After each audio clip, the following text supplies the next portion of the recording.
Hello বন্ধুরা, আশা করি সকালে ভালো আছেন। ফুটন্ত গরম জলে এক আঁটি পালং শাক আর এক বাটি কড়াইশুঁটি দিয়ে দেখুন, অসম্ভব টেস্টি একটা ডিনার রেসিপি তৈরি হয়ে যাবে।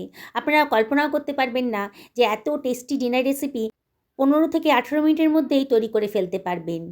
চলুন তাহলে কথা না বাড়িয়ে আজকের এই ইউনিক ডিনারটা রেডি করে ফেলি। আমি একটা কড়াইতে এক বাটি পরিমাণ গরম জল বসিয়ে দিয়েছি। জলটা যখন ফুটতে শুরু করেছে এখানে হাফ টেবিল চামচ মতো লবণ দিয়ে দিলাম, আর দিয়ে দিলাম এক আঁটি পালং শাক, আর দিয়ে দিচ্ছি এক বাটি কড়াইশুঁটি। মিনিট দুয়েক এটাকে আমি একটুখানি ভাপিয়ে নেব। খুব বেশি সেদ্ধ করব না, খুব বেশি সেদ্ধ করলে কিন্তু কালো হয়ে যাবে, তখন আর কালারটা সুন্দর থাকবে না। দেখুন, একটু নাড়াচাড়া করে দিচ্ছি, আর মিনিট দুয়েক এটাকে আমি একটু ফুটিয়ে নেব। 2 মিনিট বাদে একটা স্ট্রেনারের সাহায্যে পালং শাক আর কড়াইশুঁটিটাকে আমি তুলে অন্য একটা পাত্রের ভেতর রেখে দেব।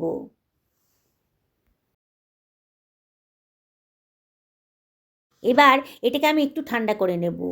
ঠান্ডা করে এবার এটাকে আমি মিক্সার গ্রাইন্ডারের ভেতর দিয়ে দিচ্ছি, পুরোটাই দিয়ে দেব।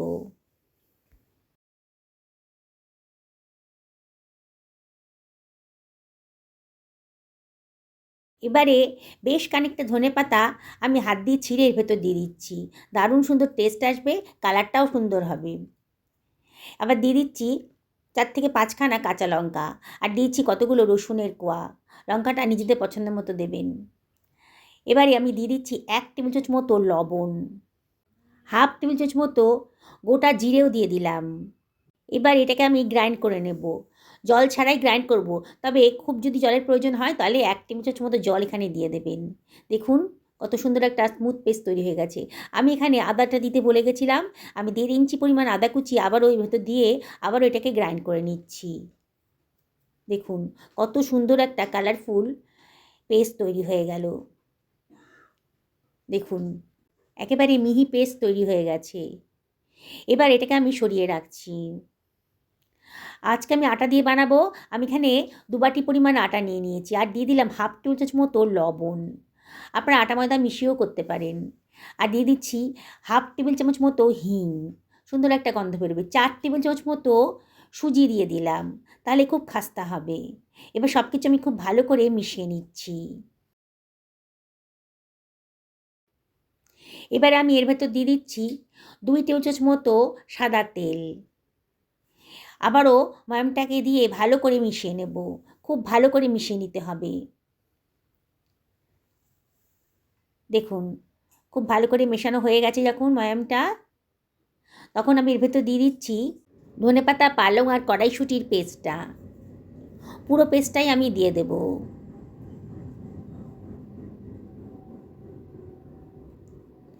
এবার সব কিছু আবারও ভালো করে মিশিয়ে নেব। প্রথমে জল দেব না, যদি জলের প্রয়োজন হয় তাহলে অল্প অল্প জল দেব।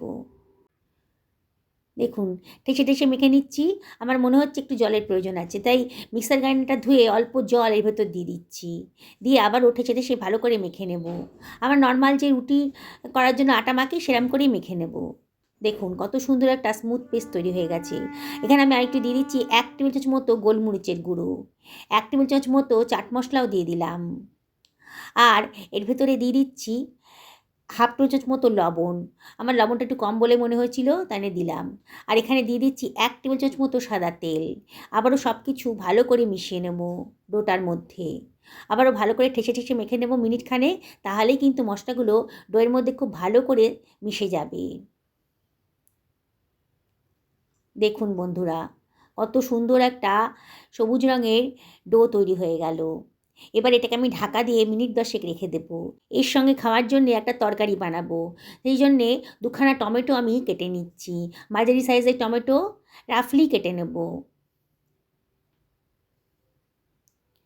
টমেটোটাকে আমি একটা মিক্সার গ্রাইন্ডারের ভেতর দিয়ে দিচ্ছি। টমেটোর পেস্ট বানিয়ে নেব। এবারে আমি এর ভেতর দিয়ে দিচ্ছি কতগুলো কাঁচা লঙ্কা। এবার জল ছাড়াই এটাকে একটা পেস্ট বানিয়ে নেব। দেখুন কত সুন্দর একটা স্মুথ পেস্ট তৈরি হয়ে গেছে। সরিয়ে রাখলাম। একটা কড়াই গরম করতে দিয়ে দিয়েছি। কড়াইটা যেন বেশ গরম হয়ে গেছে, তখন এর ভেতর দিয়ে দিচ্ছি 2 টেবিল চামচ মতো সাদা তেল। তেলটা গরম হয়ে গেছে যখন, তখন 1/4 টেবিল চামচ মতো গোটা জিরে দিয়ে দিলাম, আর দিয়ে দিচ্ছি 1/4 টেবিল চামচ মতো হিং। দারুণ সুন্দর একটা গন্ধ বেরোবে। বেশ সুন্দর একটা গন্ধ বেরোতে শুরু করেছে যখন, তখন এর ভেতরে দিয়ে দিচ্ছি আমি 1/4 টেবিল চামচ মতো হলুদের গুঁড়ো আর 1/4 টেবিল চামচ মতো লঙ্কার গুঁড়োও দিয়ে দেবো। সুন্দর একটা কালার আসবে তাহলে তরকারিটার ভেতর। গ্যাসের ফ্লেমটা এই সময় কিন্তু একেবারে লোতে রাখতে হবে। আর মশলাটাকে তেলের সাথে খুব ভালো করে মিশিয়ে নিতে হবে। দেখুন কত সুন্দর একটা কালার এসে গেছে। এইবারে আমি টমেটোর পেস্টটা এর ভেতর দিয়ে দিচ্ছি। দিয়ে সব কিছু ভালো করে মিশিয়ে নেব। গ্রাইন্ডারটা ধুয়ে অল্প জলও দিয়ে দিলাম। এই তরকারিটা আমি আজকে রসুন পেঁয়াজ ছাড়াই বানাবো। এত টেস্টি হবে না, যে কোনো পুরির সাথে এই তরকারিটা বানাবেন, দারুণ সুন্দর টেস্ট হবে। বারবার করে নাড়াচাড়া করতে হবে। গ্যাসের ফ্লেমটা মিডিয়াম টু হাইতে রেখেছি আর অনবরত কিন্তু নাড়ছি। এবার আমি এর ভেতর দিয়ে দিচ্ছি 1/2 টেবিল চামচ মতো লবণ। আর এর ভেতরে আমি দিয়ে দেবো 1/2 টেবিল চামচ মতো জিরের গুঁড়ো, 1/2 টেবিল চামচ মতো ধনের গুঁড়ো। দিয়ে সব কিছু আবারও ভালো করে মিশিয়ে নিচ্ছি। অনবরত নেড়ে নেড়ে মশলাটাকে খুব ভালো করে কষিয়ে নিতে হবে। দেখুন মশলা গাদায় কিন্তু তেল বেরোতে শুরু করেছে। এবারে আমি এর ভেতর দিয়ে দিচ্ছি সেদ্ধ করে রাখা 5খানা আলু। হাতে চটকে দিয়ে দিচ্ছি। দেখুন এইভাবে দেবেন, আলুগুলো একটু গোটা গোটা থাকবে, খেতে কিন্তু অসম্ভব টেস্টি হবে। আমি আজকে 5খানা আলু দিয়ে করছি, আপনারা আপনাদের মেম্বার অনুযায়ী আলুর সংখ্যা বাড়াবেন কমাবেন। দেখুন সমস্ত আলুগুলোকে আমি একটু চটকে নিয়েছি, নিয়ে এর ভেতরে দিয়ে দিচ্ছি। দিয়ে সব কিছু আবারও ভালো করে মিশিয়ে নেব। অসম্ভব টেস্টি একটা তরকারি আজকে তৈরি হতে চলেছে, কোনো ঝামেলাই নেই। মিনিট খানেক খুব ভালো করে এটাকে কষিয়ে নেব। অনবরত কিন্তু নাড়তে হবে, নাহলে কিন্তু পোড়া লেগে যেতে পারে। এবার এর ভেতর দিয়ে দিচ্ছি আমি 1.5 বাটি পরিমাণ গরম জল। গরম জল দেওয়ার চেষ্টা করবেন, তাহলে রান্নার কালারটাও সুন্দর থাকবে আর কুকিং প্রসেসটাও কন্টিনিউ হবে। দিয়ে সব কিছু খুব ভালো করে মিশিয়ে নিচ্ছি।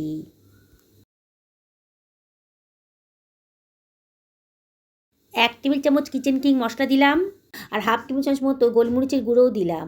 আর দিয়ে দিচ্ছি 1/4 টেবিল চামচ মতো হিং। দারুণ সুন্দর একটা গন্ধ বেরোবে। আপনাদের কাছে যদি কিচেন কিং মশলা না থাকে তাহলে গরম মশলা দেবেন, তাহলে কোনো অসুবিধা নেই। সব কিছু খুব ভালো করে মিশিয়ে নিচ্ছি। এবারে আমি ঢাকা দিয়ে এটাকে মিনিট 5-6 রান্না করে নেব একেবারে লো ফ্লেমে। 5 মিনিট বাদে দেখুন কত সুন্দর একটা কালার এসেছে, দেখেই কিন্তু লোভ লেগে যাবে, এত সুন্দর একটা তরকারি। আপনারা যে কোনো রুটি, লুচি, পরোটার সাথে এটা খেতে পারেন, তবে আজকে পুরীর সাথে এই রেসিপিটা কিন্তু দারুণ জমে যাবে। দেখুন হয়ে গেছে। এবার ঢাকা দিয়ে আমি এটাকে গ্যাসের ফ্লেমটা অফ করে সরিয়ে রাখছি। আমার আটার ডোটা কিন্তু 10 মিনিট হলো মাখা হয়ে গেছে। দেখুন কত সুন্দর করে সেট হয়ে গেছে। আবারও একটু ঠেসে ঠেসে মেখে নিচ্ছি। এবার আমি এর থেকে কতগুলো লেচি কেটে নিচ্ছি। ছোটো ছোটো পুরির মতো করে লেচি কেটে নেব। ইচ্ছে করলে আপনারা পরোটাও বানাতে পারেন, তবে আজকে আমি এটা দিয়ে পুরি বানাবো। অসম্ভব টেস্টি পুরি রেডি হয়ে যাবে। এবার একটা লেচি নিয়ে আমি চাকলার উপরে দিয়ে দিচ্ছি আর চাকলার বেলুনের গায়ে একটু তেল মাখিয়ে নিলাম। আজকে তেল দিয়ে এটাকে বেলবো। পুরিটাকে নিয়ে আলতো হাতে চাপ দিয়ে আমি গোল গোল করে পুরিগুলো বেলে নিচ্ছি। দেখছেন তো বন্ধুরা, বানানোটা কতটাই সোজা আর একেবারে নতুন ধরনের নতুন স্বাদের একটা রেসিপি। এইভাবে সমস্ত পুরিগুলো আমি বেলে নেব। আপনারা তো কড়াইশুঁটির কচুরিও খেয়েছেন, আবার পালং পুরিও খেয়েছেন। আজকে পালং আর কড়াইশুঁটির পুরি খেয়ে দেখুন, অসম্ভব টেস্টি। একবার বানালেই কিন্তু বারে বারে বানিয়ে খেতে ইচ্ছা করবে। কড়াইয়ে তেল গরম করতে দিয়ে দিয়েছি। তেলটা যখন বেশ গরম হয়ে গেছে তখন আমি একটা পুরি এর ভেতরে ছেড়ে দিচ্ছি। দিয়ে এবার খুন্তি দিয়ে একটুখানি নাড়াচাড়া করতেই কিন্তু পুরিটা বেশ ফুলে উঠবে। দেখুন গ্যাসের ফ্লেমটা মিডিয়াম টু হাইতে রেখেছি। একটু চাপ দিলেই পুরিগুলো কিন্তু বেশ ফুলে ফুলে উঠবে। দেখুন কেমন ফুলে উঠেছে। ওপর থেকে একটু তেল ছিটিয়ে ছিটিয়ে দেবেন, তাহলেই কিন্তু পুরিগুলো খুব ভালো করে ফুলে উঠবে। অসম্ভব টেস্টি আর এত কালারফুল না, বাড়ির বড়রা তো খাবেই, ছোটরাও কিন্তু খুব মজা করে খাবে। আর এই সুযোগে আপনি আপনার বাচ্চাদেরকে অনেকটাই ভেজিটেবল খাইয়ে দিতে পারবেন। বাচ্চারা তো ভেজিটেবল খেতে একেবারেই পছন্দ করে না, বিশেষ করে পালং শাক, কড়াইশুঁটি একেবারেই খেতে পছন্দ করে না। দেখুন কত সুন্দর একটা পুরি তৈরি হয়ে গেছে, একেবারে বলের মতন গোল হয়েছে। এইভাবেই বাকি পুরিগুলো আমি ভেজে নেব। যেসব বন্ধুরা আমার রেসিপিটা দেখছেন অথচ এখনও আমাকে সাবস্ক্রাইব করেননি, তাদেরকে আমি রিকোয়েস্ট করব আমার চ্যানেলটা সাবস্ক্রাইব করার জন্যে। পাশে থাকা বেল আইকনটা অবশ্যই ক্লিক করে দেবেন, তাহলে আমার রান্নার নোটিফিকেশানটা আপনারা চটজলদি পেয়ে যাবেন। আর যেসব বন্ধুরা ফেসবুক থেকে দেখছেন তাদেরকে আমি রিকোয়েস্ট করব আমার পেজটা ফলো করার জন্যে।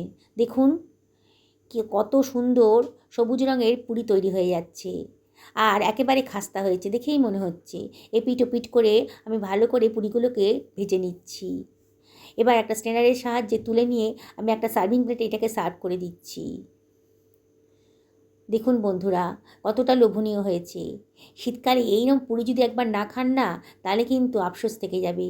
সারা বছরই কিন্তু পালং শাক কড়াইশুঁটি পাওয়া যায়, তবে শীতের পালং শাক কড়াইশুঁটির টেস্টই কিন্তু আলাদা। আর এর সঙ্গে খাওয়ার জন্য তৈরি করে ফেলেছি অসম্ভব টেস্টি এই তরকারিটা, পেঁয়াজ রসুন ছাড়াই। দেখুন কতটা লোভনীয় লাগছে। কি আজকে রাতে ডিনারে এটা বানিয়ে ফেলবেন নাকি? দেখুন কতটা খাস্তা হয়েছে, এখনও যথেষ্ট গরম আছে। পুরে ঠাসা পুরিটা দেখেই কিন্তু খেতে ইচ্ছে করবে। আবার রিকোয়েস্ট করব আপনাদেরকে, আর চিন্তা না করে একদিন এরকম পুরি আর তরকারিটা বানিয়ে ফেলুন। সকলকে খাওয়ান, নিজেও খান। সুস্থ থাকুন, ভালো থাকুন, এই কামনা করে ভিডিও শেষ করলাম। নমস্কার।